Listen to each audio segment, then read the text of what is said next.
जाहीर झालेले आहे आणि येत्या 1-2 महिन्यांमध्ये सांगली, मिरज आणि कुपवाड शहर महानगरपालिकेची निवडणूक होणार आहे. परंतु ही निवडणूक प्रक्रिया सुरू होत असताना अनेक असे काही इच्छुक उमेदवार आहेत जे नव्यानच ही निवडणूक सामोरे जात आहेत आणि आपल्याला नगरसेवक म्हणून या एखाद्या प्रभागामध्ये निवडून यायचं आहे. त्या प्रभागातील ज्या काही समस्या आहेत, लोकांच्या अडीअडचणी आहेत, त्या घेऊन ते मुद्दे घेऊन ही निवडणूक ते सामोरे जाणार आहेत आणि या संबंध जे निवडणुकीला सामोरे जाणारे जे नव्याने उभे राहणारे जे नवोदित उमेदवार आहेत, अशा उमेदवारांना एक व्यासपीठ देण्याचं काम आपण MSN मराठी, त्याचबरोबर सखोल news, public view, 24 news Marathi आणि सांगली नगरी या 5 YouTube चॅनल्सच्या माध्यमातून प्रभागातील माझं व्हिजन हा कार्यक्रम आपण घेतोय आणि या कार्यक्रमाच्या माध्यमातून अशा अनेक जे इच्छुक उमेदवार आहेत, अशा इच्छुक उमेदवारांना व्यक्त होण्यासाठी एक व्यासपीठ आपण देतोय. आज आपल्याबरोबर आहेत जे शिवसेनेचे उपतालुका प्रमुख म्हणून काम करतायत, त्याशिवाय त्याच्याही पेक्षा चांगलं काम ते करतायत, सामाजिक काम आहे आणि धर्माचं काम ते करतायत, ते म्हणजे छत्रपती संभाजी महाराज गोरक्षक सेनेच्या माध्यमातून. अनेक गायी या कसायाकडे जात असतात, अनेक चोरट्या पद्धतीने त्या गायींची तस्करी होत असते आणि अशी होणारी तस्करी रोखण्याचं काम यांच्या गोरक्षक संघटनेच्या माध्यमातून मोठ्या प्रमाणावर होत आहे. असे उमेदवार, असा एक सामाजिक कार्यकर्ता विनायक येडके हा वॉर्ड क्रमांक 14 मधून इच्छुक आहे आणि या माध्यमातून तो या लोकांच्या समोर सध्या जातोय. अनेक नागरिकांशी, ज्येष्ठ नागरिकांशी, पदाधिकाऱ्यांशी त्याचा संवाद चांगल्या पद्धतीने आहे आणि हा विनायक येडके आज आपल्या स्टुडिओमध्ये आलेला आहे आणि आपण त्याच्याशी आज संवाद साधणार आहोत. नमस्कार. नमस्कार. जय महाराष्ट्र. कशा तऱ्हेनं या निवडणुकीला सामोरे जाणार आहात? काय प्रभाग रचना तुम्ही आता जी तुमचे स्वतःची जी आखलेली आहे ती कशा तऱ्हेनं आहे आणि इथल्या ज्या प्रभाग क्रमांक 14 मधले ज्या काही समस्या आहेत त्या समस्या काय आहेत आणि कसं या सगळ्या समस्यांना सामावून घेऊन आणि लोकांच्या बाबत लोकांचे विचार घेऊन कसं निवडणुकीला सामोरे जाणार? आमचा प्रभाग क्रमांक 14 म्हणला तर सुशिक्षित लोकांचा प्रभाग आहे. इथे निवडणूक लढवायची म्हणली तर अभ्यासू आणि नागरिकांशी संवाद साधणार व्यक्तिमत्व पाहिजे. त्याच्यासाठी नागरिकांच्या कुठल्याही अडचणी असू देत, म्हणजे मूलभूत गरजा काय आहेत, आता पाणी, लाईट वगैरे ह्या सुख सुविधा आता आपल्याला सरकारच्या माध्यमातून मिळत आहे. खरं त्याच्यामध्ये सुद्धा वेगवेगळ्या पद्धतीने भ्रष्टाचार होतोय. तो भ्रष्टाचार कुठे थांबला तर नागरिकांचा पैसा जो वाईट मार्गावर जातो तो चांगल्या मार्गाला लावता येईल. काही टेंडर निघतात ते डुप्लिकेट पद्धतीनं नगरसेवक असू द्या, माजी असू द्या किंवा जे भविष्यात होणार म्हणून येतात ते सुद्धा काय काय वेळेला हे करतात, त्याच्यामध्ये पैसे खायचे वगैरे ह्या दृष्टिकोनातून, कारण आपल्याला पैसा काढायचा असतो. तर अशांना निवडून दिल्यावर परत मग नागरिकांनी ओरडू नये. कारण नागरिकांनी, मी पण एक नागरिक आहे, 18व्या वर्षापासून मला मतदानाचा अधिकार मिळाला, त्या अधिकारानुसार मी मतदान सुद्धा करतो. तर मग माझ्या ज्या गरजा आहेत, मी एक नागरिक म्हणून आता तुमच्याशी मी बोलतो, जिथं भ्रष्टाचार होतो तिथं आम्ही टॅक्स दिलेला आहे, मग आमचा पैसा वाईट मार्गाला जातोय, त्याच्यावर आळा घालणं हे नगरसेवकांचं काम आहे का नाही? ते महानगरपालिकेत होत नाही. अधिकारी काही जण असतील ते नगरसेवकांना दाबत असतील, कारण आता मी नगरसेवकांना वाईट म्हणत होतो, खरं पण आपली प्रशासनाकडे जवळजवळ 4 ते 5 वर्ष झालं महानगरपालिका. सगळ्यात मोठी भ्रष्टाचार मालमत्ता विभाग असू द्या, पाणी पुरवठा विभाग असू द्या, इव्हन इलेक्ट्रिक सुद्धा विभागाला भ्रष्टाचार आहे. मग हे भ्रष्टाचार नगरसेवकांनीच काढले पाहिजे. त्याचबरोबर आमच्या गावाभागाला पार्किंगचा विषय, जे महानगरपालिकेने जे गाळे बांधून दिलेले आहे 2014ला म्हणा, 10ला म्हणा, त्याचं पुनर्वसन म्हणा, त्या गाळ्याचा एक नियम आहे, स्थानिक नागरिकांना ते गाळे दिले पाहिजे. ते गाळे कोणाच्या नावावर आहे, हा सुद्धा एक मोठा भ्रष्टाचार. हे भ्रष्टाचार बाहेर काढले तर आपला वॉर्ड सुधारता येईल. पहिल्यांदा मी ही कीड बाहेर काढायचा प्रयत्न करणार आहे.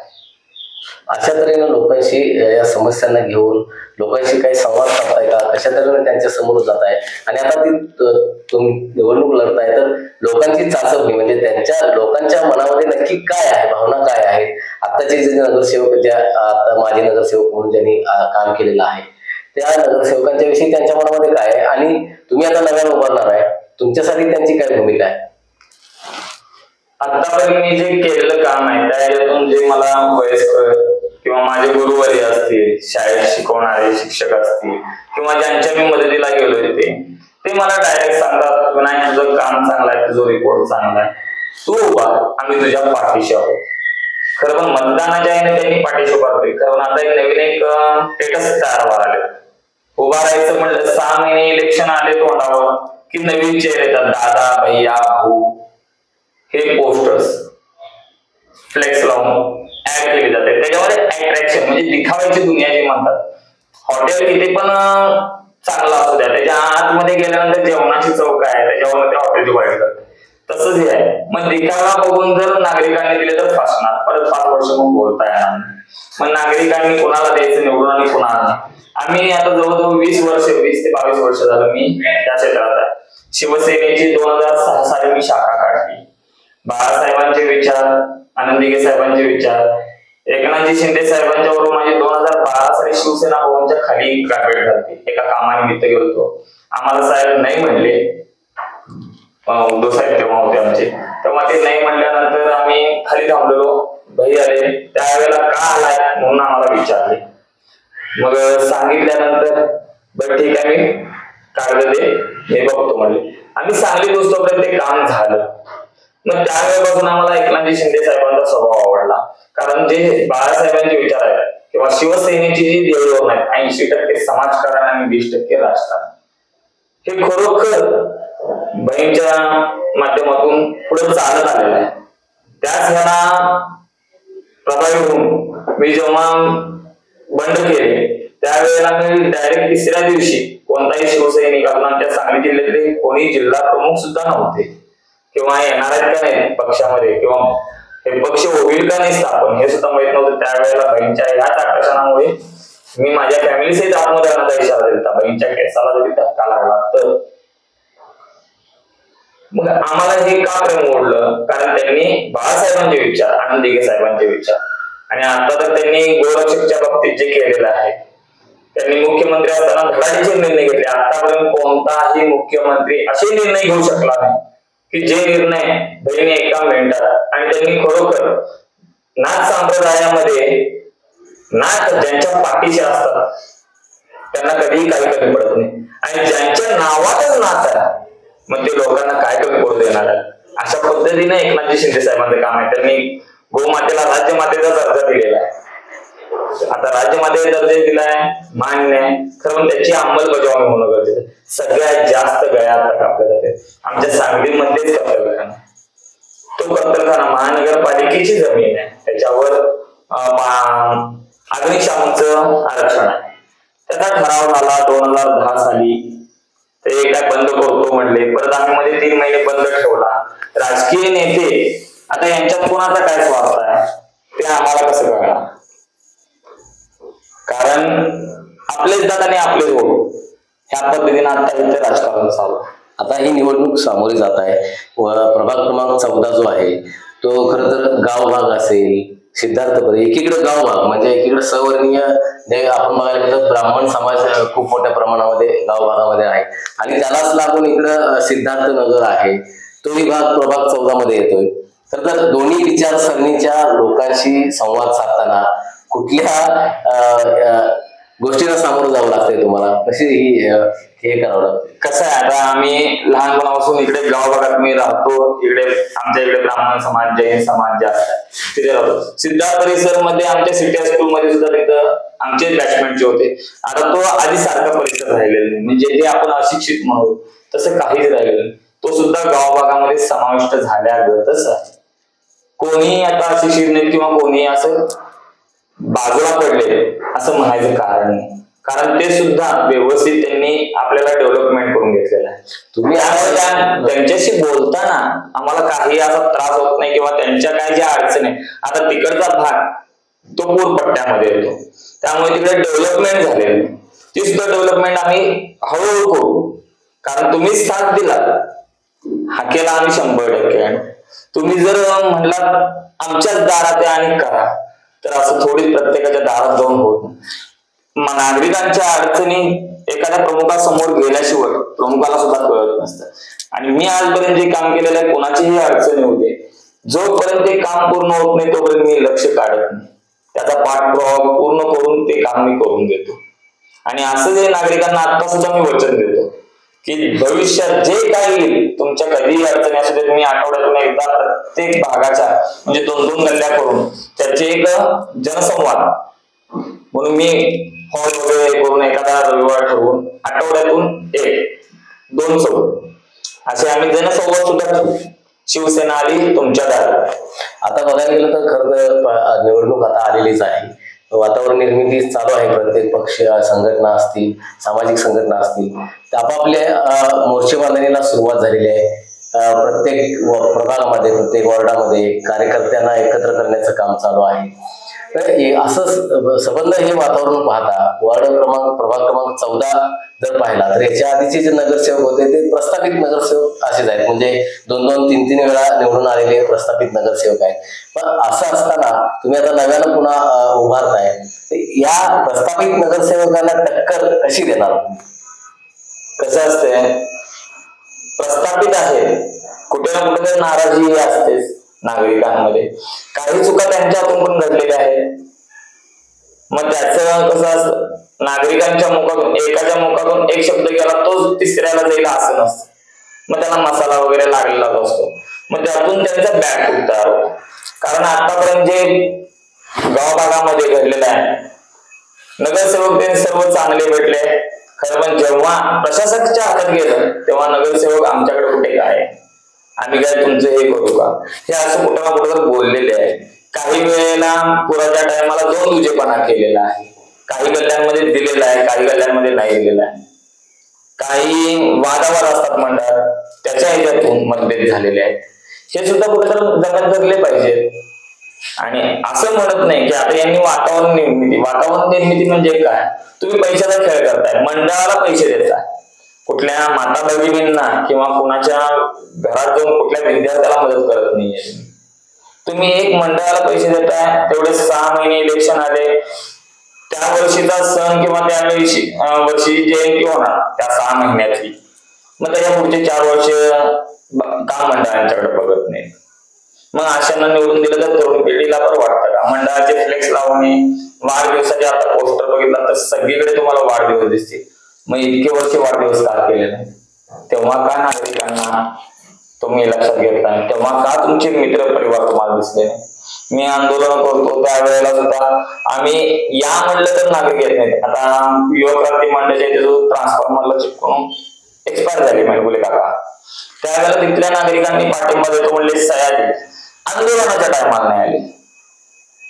मग त्यावेळेला सुद्धा इलेक्शन झाले, मग तेव्हा द्यायचं त्यांनी मतदान केलं. कारण मी उभा राहून होतो ते गोष्टी वेगळे, कारण तुम्ही कुणाला देता मतदान, त्याचा पुढे 5 वर्षात तुम्हाला काय एफेक्ट मिळणार, बेनिफिट काय मिळणार, याचा तुम्ही विचार करताय. मग आताचे नगरसेवक जे आहेत त्यांच्याकडून असं नागरिकांना बेनिफिट मिळाला नाही असं वाटतंय? मग नगरसेवकांना फुल्ल बेनिफिट भेटला याच्या आधी. कारण आता या 5 वर्षात प्रशासक होते ना, आणि ह्या 4 वर्षात कोण नगरसेवक फिरलेले नाहीये. हा स्टंट करायसाठी आहे, कार्यक्रम वगैरे चालू आहे, आम्ही कुठे नाही म्हणतो. मागचे नगरसेवक आता प्रशासकाच्या काळामध्ये लोकांशी त्यांनी संवाद साधायला काय संवाद साधलेला नाही, त्यांच्यापर्यंत जाऊन पोहोचलेले नाही, त्यांच्या अडचणी त्यांनी जाणून घेतले नाही.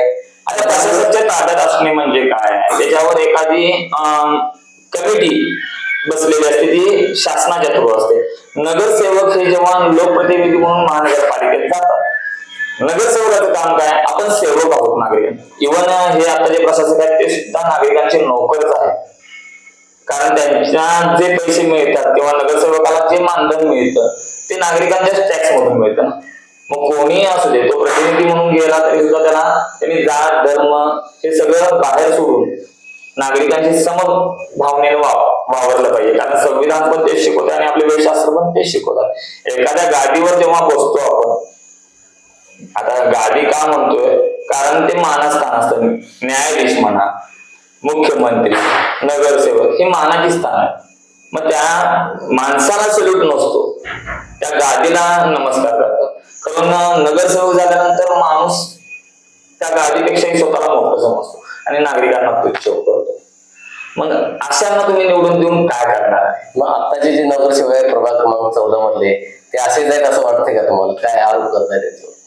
आरोप म्हणजे आता दुर्विजयपणा यांनी केलेला आहे. मी उघड बोलायला नाही कोणाच्याही भीत नाही, कारण सत्य आहे ते सत्य आहे. आम्ही काम करत होतो त्यावेळेला सुद्धा. आता मी 22 ते 23 वर्ष झालं राजनकोट चौकामध्ये एकही वर्ष खंड पडू दिलेलं नाही, कोणाकडे वर्गणी मागायला जात नाही.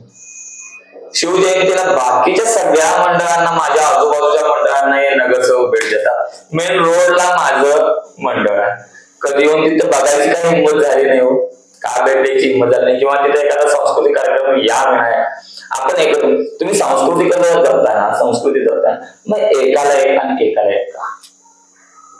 ह्याच्यात पक्षाची काय संबंध नाहीये. मंडळ आहे ते, मंडळावर पक्षाचा बोर्ड नसतो. मग येणाऱ्या जाणाऱ्या नगरसेवकांनी किंवा आमदार खासदार असतील त्या बाबतीत आम्ही संभाजी पवार हे जे आमचे आमदार होते, बरोबर, मी त्यांना गुरु पण मानतो, कारण त्यांच्याकडून शिकलो. गोरगरिबांच्यासाठी जे लढायचं आहे त्यांनी मला शिकवलं. कारण एकमेव आमदार मी असे बघितले की ते आत बसायचे आणि आमदार बाहेर बसायचे. ती एक संकल्पना मला त्यांनी छानच्या पद्धतीनं घडवायचं असतं. आम्हाला नाथ संप्रदायामध्ये गुरुवारी सांगतात किंवा वेदशास्त्र पण सांगतात, 2 प्रकारचे शिष्य असतात. एक मातीचा सारखा असतो आणि एक दगडासारखा. मातीसारखा असतो त्याला आकार देणं सोपं असतं, कारण तो समर्पित झालेला असतो, भगवंताला समर्पित झालेला असतो, त्याला कसा पण आकार द्यावा. खरं तो दगडासारखा असतो, त्याला ठोकावा लागतो, त्याला घडवावं लागतो. ते पण आत गेल्यानंतर कुठे जर मनातच क्रॅक असला तर तो फेकूनच द्यावा लागतो. ती शिळा काही उपयोगाची नसते, तर थोटांड आहे, म्हणजे डुप्लिकेट आहे म्हणून स्क्रॅप मटेरियल. ज्याची मूर्ती बनणार त्याला तपश्चर्या, ते ठोकणे म्हणजे तपश्चर्या. मग तशी आमची एक काहीतरी तपश्चर्या पण झाल्या असं वाटतं. आम्ही 20 वर्ष झालं समाजात मध्ये कामच करतो, कोणी येऊ दे आम्ही नाही म्हणलेलं नाही. सांगली मिरज कुपवाड शहर महानगरपालिका सध्या म्हणजे क्षेत्र वाढतंय, अनेक भाग वाढत आहेत, विस्तारित क्षेत्र वाढत आहे. या सगळ्या विस्तारित क्षेत्रांबाबत पाहायला गेलं तर कोणत्या कोणत्या अशा समस्या आहेत ज्या समस्या आता अजून पूर्ण झालेल्या नाहीत, किंवा सांगली मिरज कुपवाड शहर महानगरपालिका क्षेत्रामधले असे काही मुद्दे आहेत जे खूप आजपर्यंत गाजलेले आहेत, नुसते गाजलेलेच आहेत परंतु ते पूर्ण झालेले नाहीत. अशा मुद्द्यांबाबत आवाज उठवणार आहे आणि ते कुठले मुद्दे आहेत? आता तुम्ही आतापर्यंत मला प्रभाग 14 विचारलं होतं, कारण प्रभाग 14 हा पूर्ण डेव्हलप झालेला आहे, कारण जुनी सांगली आहे, त्याच्यावर सगळ्यांचं लक्ष असतं आणि तिथं बऱ्यापैकी आमदारांचे तिथे ऑफिसेस झाले, सगळ्यांचं लक्ष असतं. त्यामुळे तो सुशिक्षित एरिया आहे आणि तिथं काय झालं तर लगेच जातात लोक आणि तक्रार दिल्यामुळे शासकीय लोक सुद्धा मदत करतात. आता डेव्हलप झालेला एरिया म्हणतात हे रामनगर वगैरे, तिथं पाण्याची घाण बऱ्याच ठिकाणी. आता बाजारपेठ, आमच्या बाजारपेठेचा सगळ्यात मोठा प्रश्न आहे.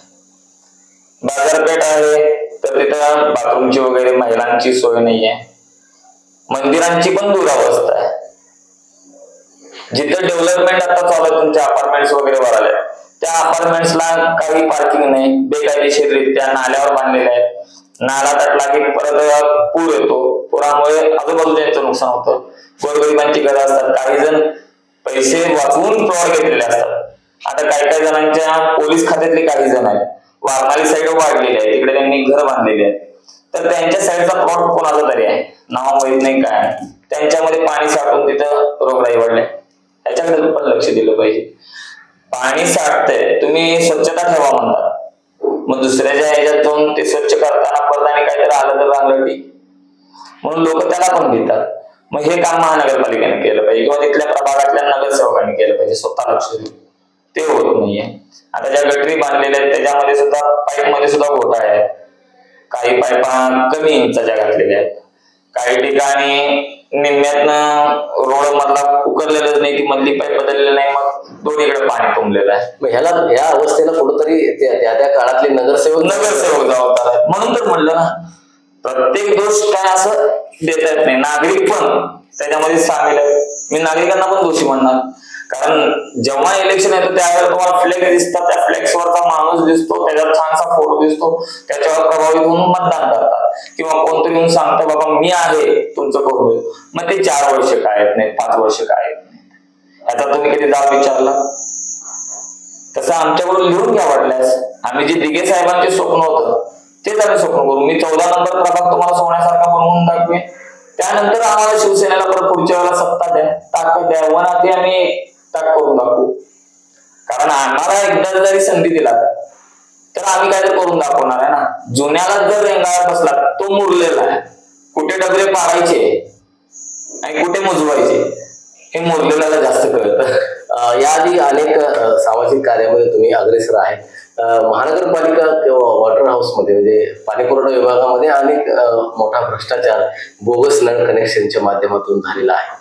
तिथं काम करणारे कर्मचारी आहेत, त्या कर्मचाऱ्यांची जी कागदपत्र आहेत, प्रमाणपत्र आहेत, ती डुप्लिकेट करण्याचं काम ही तिथल्या अधिकाऱ्यांकडून झालेलं आहे आणि त्यांना काम देण्याचं भूमिका त्यांनी घेतलेली आहे. याच्या विरोधातही खूप मोठ्या प्रमाणात आवाज तुम्ही उठवलेला होता. महापालिका प्रशासनाकडे तुम्ही तक्रार केलेली आहे, पोलीस स्टेशनमध्ये सुद्धा त्याविषयी तुम्ही तक्रार दाखल केलेली आहे. कशा तऱ्हेचा हा भ्रष्टाचार आहे आणि याकडे संबंध सांगली मिरज आणि कुपवाड शहर महानगरपालिकेच्या नागरिकांचं लक्ष वेधलं जावं म्हणून इथून पुढच्या काळामध्ये तुमची काय भूमिका राहणार आहे? आता आम्ही मगाच्यापासून 2 ते 3 वेळा एकच शब्द वारंवार घेतला, नागरिकांनी सपोर्टेड राहिलं पाहिजे. कारण आता मी हे 1.5 वर्ष झालं आळंदीचं प्रकरण 28 मार्च 2024 मी स्वतः रेड हँड पकडून दिलेला. त्याचा पंचनामा सचिन साळगावकर नावाचा अधिकारी 19 एप्रिलला करतो. मी 2 एप्रिलला त्यांना पहिल्यांदा निवेदन पण दिलेलं आहे. त्याचे सगळे माझ्याकडे एव्हिडन्स आहेत, प्रूफ आहे. मग खोटा पंचनामा करणारे अधिकारी दप्तर दिरंगाई कायद्यानुसार त्यांच्यावर कारवाई व्हायला पाहिजे. एक म्हणजे प्रथमतः कोणताही गुन्हा घडला तर पहिल्यांदा फौजदारी गुन्हे नोंद केले जातात. त्यावेळेला सुद्धा IAS अधिकारी होते शुभम गुप्ता, त्यांनी सुद्धा ही कारवाई केलेली. आता सुद्धा व्हॉट्सअप वापरत नाही म्हणले आताचे आयुक्त. जर इमर्जन्सी असलं किंवा जर आम्ही एखादा मेसेज जर नागरिकांनी किंवा एखाद्या पदाधिकाऱ्यांनी केला तर त्याचा रिप्लाय ते जो खरोखर महत्वाचा असलं तर 24 तासामध्ये त्यावर कारवाई होणं गरजेचं असतं. असं कुठेही लिहिलं नाही की बाबा सरकारी अधिकाऱ्यांनी व्हॉट्सअप वापरू नये. आता इमर्जन्सीला कोण तर त्याला अत्यावश्यक गरज आहे, मग त्या वेळेला फोन उचलला नाही तर मग व्हॉट्सअपवर मेसेज करणारच ना. मग इंटरनेट कशासाठी युज करताय? करू नका. बरं, आठवड्यातून तुम्हाला नागरिकांना 2 तास देताय तुम्ही, 7 दिवसातले 2 तास. मग 2 तासांमध्ये 400 नागरिक आलेले असतात, त्यांना उडवाउडवी देतात आणि त्यांचा जनता दरबार म्हणजे काय झाला आता आयुक्तांचा. तिथे 5-7 अधिकारी बसतात ज्या त्या विषयाचे. आता माझा वॉटरचा विषय होता तर अभियंता, त्यांचे सहकारी असे 10 जणांची टीम असायची. तिथे गेल्यानंतर त्यांनी 1 नाही 2 नाही, साहेब निवेदन बघा. साहेबांनी निवेदनाला हात लावला नाही. खंत वाटते, तुम्ही लहान वयात IAS झालात, आम्ही अनुभवाने मोठे झालो. IAS जरी असला तर संविधान तुम्हाला पण तेच आहे, आम्हाला पण तेच आहे. तुम्ही पण नागरिकांची सेवा करता, आम्ही पण नागरिकांची सेवा करतोय, फक्त आम्हाला पगार नाहीये. तुम्ही एक चांगला पगार घेताय आणि तुमचे अधिकारी पण चांगला पगार घेतात, मग त्यांना हा भ्रष्टाचार करायची काय गरज आहे? अय्यर नायकोडी नावाचा जो व्यक्ती आहे त्याच्याकडे कोणतंही प्रमाणपत्र नाही आहे ITI झालेल्याचं वगैरे. तो ड्रेनेज विभागाला काम करतो, त्याची डायरेक्ट नेमणूक वॉटर्स मध्ये प्लंबर म्हणून केले जाते. तिथं न थांबता त्याला बेकायदेशीररित्या 125 कामं दिली जातात. मिनिमम 470 काम मंजूर झाले, 14 प्लंबर आहे. मग बाकी 13 प्लंबरनी काय केलंय? तिथे एका विशिष्टच कॅटेगरीच्याच माणसाला का दिली गेली कामं याचा विचार केला पाहिजे. त्याच्याबरोबर ज्यांनी कामं दिला फिरजादे, त्याची सुद्धा नेमणूक दुसरी आहे. महानगरपालिकेत सगळ्यात मोठा भ्रष्टाचार वॉटर असू दे किंवा महानगरपालिका, चपरासी जर असला तर त्याला क्लास 2च्या अधिकाऱ्याच्या खुर्चीवर घेऊन बसवलेला आहे.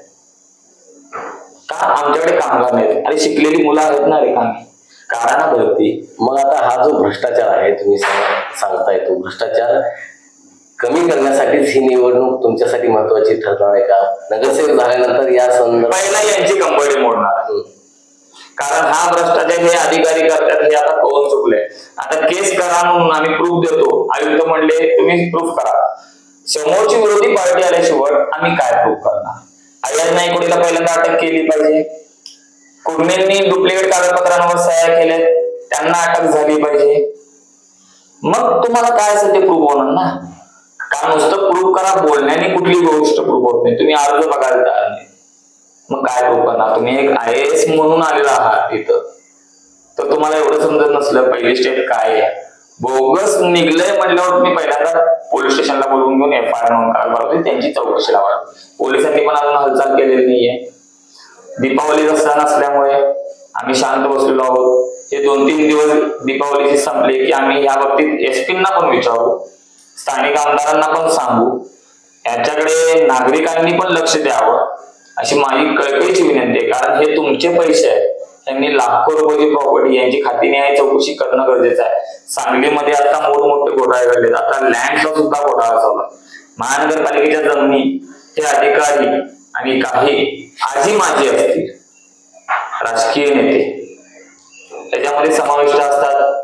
त्यांनी कमी पैशामध्ये त्या जमिनी घेऊन लोकांच्याच ह्याच्यासाठी ठेवलेल्या जमिनी त्या कॉम्प्लेक्स वगैरे उभा करतात. त्याची नंतर आपल्यालाच त्रास होणार आहे हे आता जनतेला कळलं पाहिजे. आता मंदिरं काय काय हटवायचं चालू आहे. आता जे आमच्या प्रभागामध्ये बरीच मंदिरं नदीकाठची आहेत त्यांची डागडुजी होणे गरजेचं आहे. आपण जय भवानी जय शिवाजी जेवढ्या अस्मितेने बोलतो तेवढ्या अस्मितेने त्या मंदिरांची पूजा किंवा देखभाल करतो का? छत्रपती शिवाजी महाराजांच्या समोर जे पार्किंग होतं 8 महिने आम्ही थांबवून बंद केलं. आता सुद्धा काही जणांच्यामुळे तिथे फुलं विकायला, तर ती फुलं विकायची जागा आहे का? मग छत्रपतींचं दर्शन घ्यायला कसं राहणार?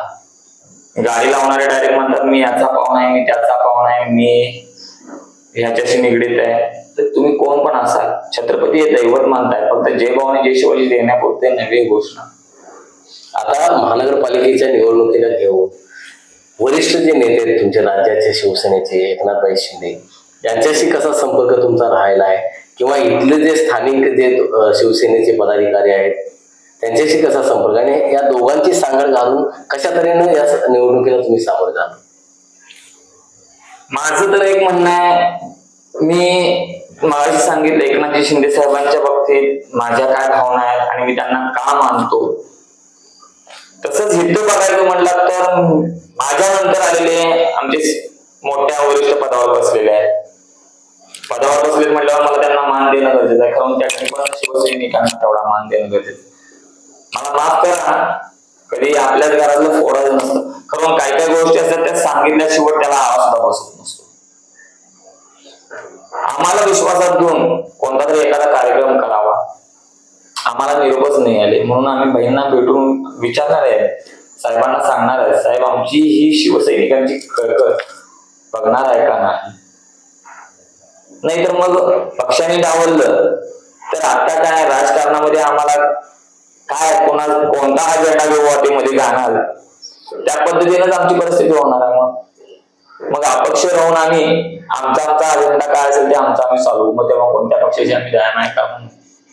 कारण बाकीच्या पक्षांच्याकडे आम्हाला जायची इच्छा नाही, आम्हाला पूर्ण भगवं हिंदुत्व पाहिजे आणि त्या ह्याने आम्ही लढणार आहोत.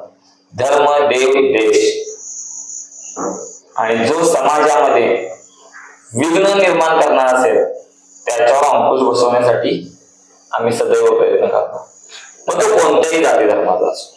नक्कीच या निमित्तानं विनायक येडके यांच्याशी आपण संवाद साधलाय.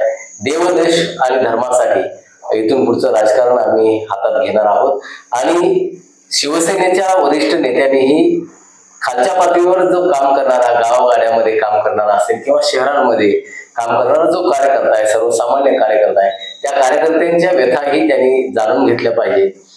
जे जिल्ह्यावर काम करणारे जे पदाधिकारी आहेत त्यांच्या मार्फत त्यांची चौकशी झाली पाहिजे, त्यांना मान सन्मान दिला गेला पाहिजे सर्वसामान्य शिवसेनेच्या पदाधिकाऱ्यांना आणि कार्यकर्त्यांनाही. अशा तऱ्हेची एक व्यथाही त्यांनी या निमित्तानं मांडलेली आहे. आणि इथून पुढच्या काळामध्ये सांगली मिरज आणि कुपवाड शहर महानगरपालिकेची जी निवडणूक आहे ती निवडणूक या प्रभाग क्रमांक 14 मधील ज्या ज्या समस्या आहेत त्या समस्यांना घेऊन महानगरपालिकेचा जो भ्रष्टाचार असेल, मग तो अनेक पातळ्यावरचा आहे, वॉटर हाऊस मधला असेल, शिवाय वेगवेगळ्या ज्या जमिनी आहेत महानगरपालिकेच्या, त्या जमिनींचं जे भ्रष्टाचार जमिनींच्या माध्यमातून केला जातोय, अशा तऱ्हेचे अनेक भ्रष्टाचार बाहेर काढण्याची भूमिका या निमित्तानं विनायक हेडके यांनी मांडलेली आहे. आणि पुढच्या काळामध्ये सर्वसामान्य माणसं असतील, ज्येष्ठ नागरिक असतील, त्या त्या प्रभागामधील डॉक्टर्स असतील, इंजिनियर्स असतील, निवृत्त कर्मचारी असतील, या सर्वांशी संपर्क साधून, या सर्वांशी संवाद साधून येणारी महानगरपालिका निवडणूक लढवणार असल्याचा विश्वास विनायक हेडके यांनी व्यक्त केला. इथून पुढच्या काळामध्ये जे वातावरण आहे किंवा जी निवडणूक आहे त्यांच्यासाठी त्यांना आमच्या सर्व टीमच्या कडून तुम्हाला हार्दिक शुभेच्छा. धन्यवाद.